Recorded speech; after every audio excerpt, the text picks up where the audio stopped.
Majunya ilmu pengetahuan membuat kita jadi orang yang menganggap mitos adalah hal yang tidak masuk akal. Bahkan ketika kita masih melihat orang yang percaya mitos di era sekarang, kita tentu mengerjakan dahi betapa teknologi yang sudah semaju ini, akan tetapi masih ada yang percaya hal yang tidak jelas.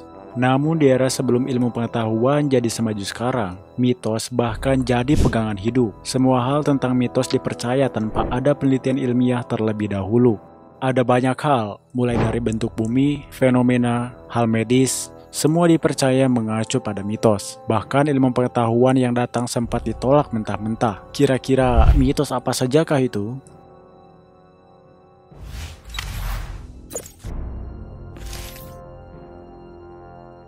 Masyarakat di zaman dahulu masih belum mengerti tentang bentuk bumi bagaimana. Mereka masih sangat bergantung pada deskripsi di Alkitab yang menunjukkan bahwa bumi berbentuk datar. Beberapa penjelasan di Alkitab berupa bumi memiliki 4 penjuru. Ada sebuah gunung yang di atasnya kita bisa melihat keseluruhan bumi, serta matahari yang beredar dari ujung ke ujung dan bukan bumi yang mengelilingi matahari. Hal ini dipercaya oleh masyarakat secara luas, bahkan menghukum ilmuwan yang melakukan penelitian ilmiah dan membuktikan bahwa bumi itu bulat.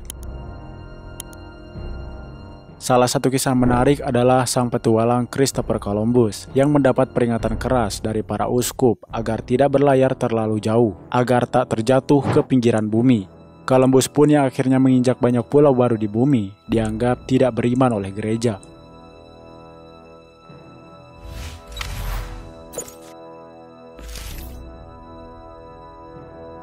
Zaman dahulu, tak hanya bumi datar yang dipercaya, namun juga bumi dipercaya hanya sebuah tempat yang dikelilingi oleh matahari dan bulan. Bumi tak dipercaya sebagai planet, dan dipercaya hanya diam di sebuah bidang kristal yang dilindungi kubah yang mungkin berfungsi sebagai atmosfer. Hal ini dibantah pertama kali secara gamblang oleh Copernicus di tahun 1500-an sebelum Masehi, di mana ia menulis buku De Revolutionibus Orbium Coelestium, atau Revolusi Falak yang merupakan hal besar di ilmu pengetahuan.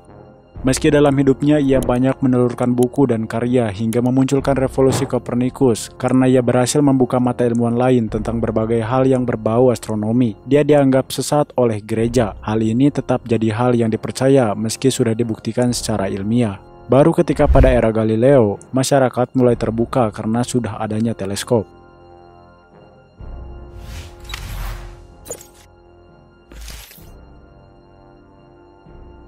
Dulu, komet sama sekali tak dianggap sebagai benda angkasa seperti yang kita kenal dalam ilmu astronomi sekarang. Alih-alih, komet justru dianggap sebagai bola api yang dilempar oleh Tuhan melalui tangan kanannya. Hal ini dulu dianggap sebagai pesan kehancuran. Namun akhirnya lahirlah Edmund Halley yang tumbuh sebagai seorang astronom, geofisikawan, meteorolog, dan ilmuwan pesohor. Halley dikenal sebagai penemu konsep komet yang merupakan benda langit untuk pertama kalinya. Tak cuma itu, dia bisa memperkirakan datangnya komet dengan analisis angka dan merumuskan metode untuk analisisnya. Akhirnya, dia bisa memperkirakan sebuah komet yang akan datang ke bumi tiap 76 tahun sekali. Komet tersebut dinamai atas namanya sendiri.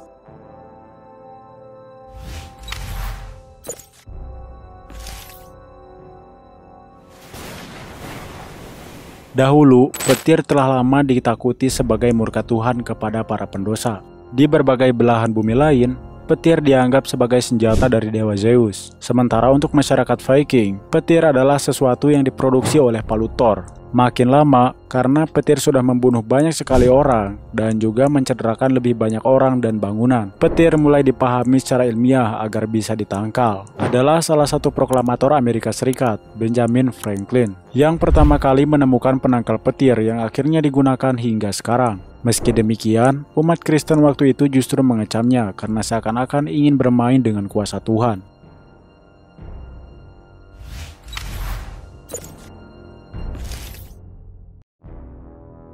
Hutan-hutan di dunia, terutama di Eropa, banyak dianggap berisi makhluk-makhluk yang sama sekali tak ada, seperti penyihir, Dracula, orang-orang kerdil, dan roh orang mati yang penasaran. Oleh karena itulah, hutan dianggap berbahaya dan menakutkan, serta jadi kambing hitam dalam berbagai fenomena orang hilang yang tak bisa dijelaskan.